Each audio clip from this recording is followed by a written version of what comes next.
안녕하십니까. 평택촌놈입니다. 평택촌놈 토요시황 지금부터 시작하겠습니다. 이번 주에도 목요일에 녹음합니다.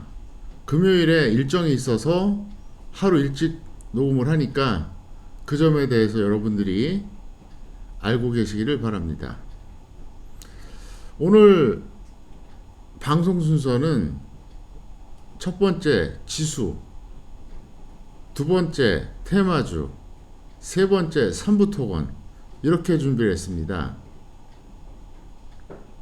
지난주에 방송 시간이 좀 길었죠. 그래서 오늘은 짧게 요약해서 전달하겠습니다.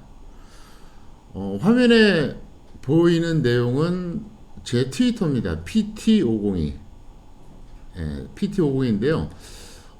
중요한 게 뭐냐면 이 화면을 보시면 특별 이벤트 12월 15일 24시 마감 이렇게 되어 있잖아요. 근데 회원들이 하순이나 연말에 가능하다는 분들이 많아가지고 그냥 이번에 그냥 12월 31일 24시로 그냥 변경할 생각입니다. 그래서 내일까지 하실 수 있는 분들은 하시고 안 되면은 12월 중에 꼭 하시기 바랍니다. 1월에는 계속 이벤트를 못 합니다. 왜냐하면 이벤트라는 걸 1년 내내 할 수는 없잖아요. 그래서 그렇게 하기로 결정을 했습니다.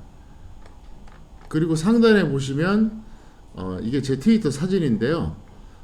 매일같이 월화수목은 봉추 선생이 이렇게 유튜브 내용을 올립니다. 그러니까 여러분들이 월화수목은 봉추 선생 걸 보시고요. 금요일은 제 걸 보시면 되겠습니다. 자, 그러면 지금부터 본론에 들어가겠습니다. 제가 미리 라인을 그려드렸습니다. 이게 코스피예요. 왼쪽에 수직선은 2023년도 시작점을 말하는 거고요. 그리고 파란색 수평선은 고점입니다. 대략 보면은 이제 여름이었죠. 8월에 코스피가 고점을 찍었어요. 그런데 지금 위치가 어떻죠? 아직도 멀었습니다. 자, 그러면 이번에 미국을 보겠습니다. 다우존스 보시는 것처럼 어떻습니까? 직전에 연중 고점을 멋지게 뚫어줬습니다. 나스닥도 볼까요? 마찬가지입니다. 직전에 연중 고점을 최근에 돌파했습니다. 특히 이번에 FOMC에서 12월에 금리를 동결했고 연준에서 내년에 3번 정도 금리 인하가 예상된다. 이런 정말 평소에 연준답지 않게 호재성 발언했습니다. 그 덕분에 아마도 12월에는 분명히 랠리가 올 것 같고요. 그리고 제가 말씀드렸던 대로 2024년 상당히 좋을 겁니다. 그래서 이미 제가 이 방송을 통해서 말씀드렸었죠. 대략 2025년 빠르면 가을, 늦어도 연말까지는 지수가 갈 것이다. 이렇게 얘기를 했습니다. 그런데 지금 억울한 게 뭐냐? 지금 보이는 것처럼 자, 다우존스 직전 연중 고점 돌파했죠. 나스닥 돌파했어요. 이번에 코스피 보겠습니다. 어떻습니까? 억울하죠. 그런데 이게 억울하긴 한데 길게 보면 크게 억울할 것도 없어요. 그만큼 한국 주식이 가격 메리트가 있다는 얘기거든요. 그래서 키높이가 맞춰집니다. 그래서 올라갈 자리가 더 많다 이렇게 말씀드리겠고요.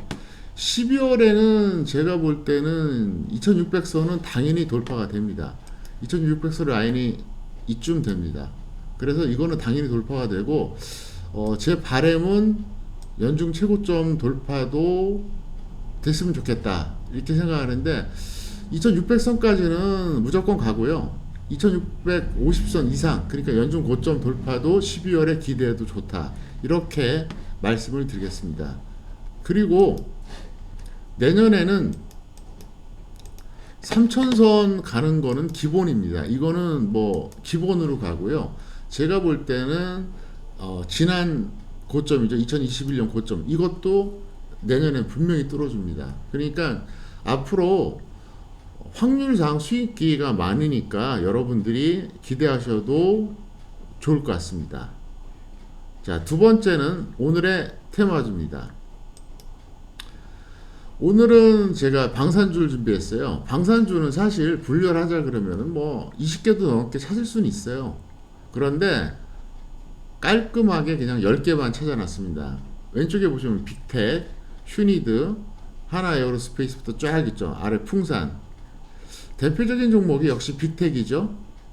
근데 저는 개인적으로는 풍산을 가장 좋아합니다. 이유가 뭐냐면 다른 종목들은 쉽게 말해서 물건의 단가가 높아요. 예를 들어서 현대 로템 같은 경우에는 탱크 만드니까 가격이 엄청 세겠죠. 그리고 뭐 하나 에어로스페이스 같은 경우에도 물건 하나당 가격이 셀 거고. 근데 풍산 같은 경우는 이제 주로 이제 소총이라든가 포탄 만들기 때문에 단가가 싸잖아요. 그리고 평상시에도 사용하고 전시에는 엄청나게 사용하는 소모품이죠. 그래서 이게 개념이 좀 달라요. 한번 구입하면은 오랫동안 사용해서 재구매가 제한적인 이런 제품들이 있는가 하면 소모품성 제품이 있거든요. 그래서 저는 개인적으로 풍산을 제일 좋아하고요. 빅텍이 상징적인 종목이다 이렇게 볼 수가 있겠습니다. 자, 그러면 대응 전략을 어떻게 해주느냐 이렇게 하세요. 당분간은 단기 매매하세요. 21선 아래에서 매수하고 좀 올라가면 던지고 다시 또 21선 아래에서 매수하고 좀 올라가면 던지고 이렇게 하시는데 지금부터 하는 얘기 잘 메모하시기 바랍니다. 빠르면 2025년 중반 대략 한 여름 정도 되겠죠. 빠르면 2025년 중반 그때부터 여러분들이 중기로 매수를 하시거나 늦어도 2025년 연말에는 중기 매수를 하셔야 됩니다. 근데 이게 좀 갭이 길잖아요. 그럼 어떤 때는 그럼 중반에 하느냐? 2025년 중반에 방산주가 가격 메리트가 상당히 좋다. 뭐 지수가 빠지든 종목이 빠지든 어쨌든 빠져서 가격 메리트가 좋다. 그럼 그때부터 중기 매매 하시고요. 그게 아니다. 그러면은 제가 볼 때는 좀 기다렸다가 연말쯤에 중기 매매 하시면 굉장히 도움이 될 겁니다. 왜 그러냐면 2026년은 격변의 시기가 될 가능성이 상당히 높아요. 그래서 방산주는 평소에는 단타 또는 단기 매매, 중장기 매매는 2025년 그때 하죠. 아직 멀었죠. 뭐 지금 2023년도 안 끝났으니까. 그래서 그렇게 하면 될 것 같고요. 자, 세 번째는 오늘 준비한 종목 삼부토건입니다. 자, 삼부토건을 잠깐 보시겠습니다. 삼부토건은 제가 어느 정도로 연구하냐면요. 제가 모니터를 4대를 봅니다. 그런데 한쪽에는 항상 삼부토건 현재가 창과 차트가 있어요. 분봉 차트. 그리고 나머지 공간은 이제 여러 종목들, 현재 추천한 종목들도 계속 관찰하고 새로운 종목도 장중에 발굴하고 그러거든요. 그 정도로 제가 이제 신경을 쓰는데 삼부토건은 그때 2020년에 엄청나게 한번 급등을 했었죠. 그리고 나서 흘러내렸다가 올해 5월부터 이제 급등을 해줬는데 문제가 뭐냐? 이 종목은 여기서 7월에 고점 찍고 나서 상당 기간 지금 횡보하고 있습니다. 지금 11월, 12월 횡보거든요. 삼부토건을 제가 차트하고 호가창을 계속 관찰해요. 좀 심할 정도로 관찰합니다. 그런데 제가 내린 결론이 뭐냐? 매집은 계속 이뤄지고 있어요. 그래서 한번 매집했다가 또 한 2, 3일 또 가만 있어요. 그러면 또 개인들끼리 치고받다 또 내려가죠. 또 한번 또 땡겨요. 왜 그러냐? 이게 언제 가도 가긴 간다는 건 다 알아요. 왜냐하면은 어차피 삼부토건은 재건주의 대표적인 종목인데다가 또 뭐 정치 테마주도 되잖아요. 그래서 지금 제가 볼 때 세력들은 그거예요. 세력들은 현재가보다 낮게 잡은 사람들, 예를 들어서 뭐 지난 5월에 잡은 사람들은 굉장히 낮게 잡았죠. 뭐 조금 느려도 이 정도, 뭐 한 2,000원 정도까지는 저점 매수잖아요. 이 사람들은 어차피 안 던질 거라는 거 다 알아요. 근데 문제가 뭐냐? 높게 잡은 사람들이죠. 그러니까 이때 추격 매수했거나 이때 추격 매수한 사람들. 이 사람들 던질 때까지 좀 기다리는 것 같아요. 그래서 좀 극단적으로 얘기하면 고점에서 추격 매수한 사람들이 손절을 빨리 하면 이게 빨리 가는 거고, 아니면 시간이 좀 걸릴 수도 있습니다. 다만 확실한 거는 가긴 갈 겁니다.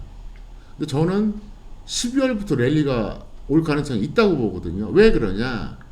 일단 상황이 그래요. 여러분들도 뉴스를 보시겠지만 우크라이나 전쟁은 현재 미국도 사실상 공화당의 반대로 지원을 더 이상 하기 어렵습니다. 올해 연말까지 아마도 지원이 되면 그나마 그것도 뭐 바이든이 억지로 지원하는 거죠. 그래서 한계가 있고, 유럽도 지금 반대하는 기류가 생기고 있습니다.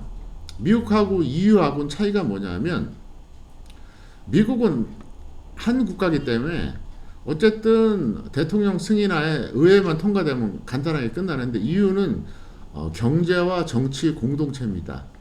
유럽의 군사 동맹은 이제 나토죠. 북대서양 조약기구라 그래서 나토죠. 근데 EU 같은 경우는 정치든 경제든 한 국가만 반대해도 통과가 안 됩니다. 만장일치제예요. 근데 지금 뭐 이미 뭐 헝가리를 비롯해서 기타 등등 나라들이 지금 반대하고 있거든요. 특히 헝가리가 대표적인 나라예요. 그래서 어차피 현재 상황으로 볼 때는 사실상 전쟁은 끝났다고 보면 됩니다. 언제 공식적인 휴전을 하느냐, 문서상으로 남기느냐, 그것밖에 안 남았습니다. 그래서 어쨌든 12월 중에는 그게 뭐 내일부터가 될지 다음 주부터가 될지 아니면 뭐 연말이 될지 랠리가 분명히 옵니다. 네, 오니까 좀만 더 인내심을 갖고 기다려보자. 그리고 지금 미국에서 도와주지 않는 가장 큰 이유가 뭡니까? BBC 뉴스에도 나왔잖아요. BBC는 영국의 대표적인 언론사 아닙니까? 전쟁 상황에서 젤렌스키가 재산이 1조 원 이상 늘었다고 합니다. 말이 안 되는 거죠. 무기를 뒤로 빼돌려서 팔아먹었다는 얘기예요. 그러니 누가 도와주고 싶겠어요? 그리고 공화당 입장에서는 다음 대선에서 자기네들이 이겨야 됩니다. 물론 트럼프가 현재 뭐 유력한 후보인데, 어쨌든 바이든이 우크라이나를 도와주게 되면 또 나름대로 여러 가지로 또 득보는 게 많이 있거든요. 이거는 뭐 뉴스에 나온 게 아니기 때문에 제가 대놓고 말씀을 드리지는 않겠습니다. 여러분들 상상에 맡기겠습니다. 원래 정치하고 경제하고 공통점과 차이점이 있습니다. 공통점은 뭐냐? 실리를 추구한다는 게 이게 공통점이에요. 차이점은 뭐냐? 정치는 표면적으로는 명분, 뭔가 이유가 있어야 돼요. 우크라이나 도와준다. 아주 명분 좋죠? 근데 이면적으로는 실리를 추구합니다. 그 실리는 뭘까요? 여러분들 상상에 맡기겠습니다. 경제는 어떠냐? 명분? 그런 거 필요 없어요. 실리만 추구합니다. 그게 차이인데, 어쨌든 유럽에서도 미국에서도 젤렌스키가 전쟁통에 재산 늘었다고 하는 거 보고 좋아할 사람이 어디 있습니까? 신뢰를 할 수가 없죠. 거기다가 특히 미국 같은 경우에는 공화당이 내년 대선에서 이겨야 되는데 바이든 좋은 일 시킬 이유가 없거든요. 거기다 그동안 지원할 만큼 했다고 보고, 또 여론도 지금 별로 안 좋습니다. 민주당 지지자들도 절반 정도는 과도하게 지원했다 이렇게 생각하고요. 공화당 지지자들은 뭐 한 3분의 2 정도가 이미 그렇게 생각하기 때문에 뭐 이번에 세 번째 미국 방문하면서 갑자기 가서 호소한다는데 제가 볼 때는 이미 신뢰를 잃었습니다. 잃었기 때문에 사실상 끝난 전쟁이다. 조금만 더 기다려보자. 이렇게 말씀을 드리겠습니다. 자, 오늘 방송 내용 다시 한번 제가 요약을 한다면, 트위터 PT502 실시간 투자 정보를 제공해 드리고 있고요. 그리고 특별 이벤트는 12월 31일 24시 올해 그냥 끝나는 날까지 연장해서 그냥 마감을 하도록 하겠습니다. 그리고 주식 분야에서는 첫 번째 얘기했던 게 지수인데 여러분들이 다시 한번 자세히 보시기 바라겠고요. 그 다음에 방산주는 여러분들이 잘 메모하셨다가 때가 되면 준비를 하자. 그리고 세 번째 3부 토건 말씀드렸는데 가긴 갑니다. 언제 가냐가 문제지. 근데 지금 입장에서는 손절매가 빨리 나와야 되는데 그렇다고 해서 고점 매수한 사람들한테 손절하라고 제가 얘기할 수도 없고 어쩔 수 없습니다. 때를 기다려 봅시다. 오늘 방송 여기서 이만 마칠까 합니다. 감사합니다. 마치겠습니다.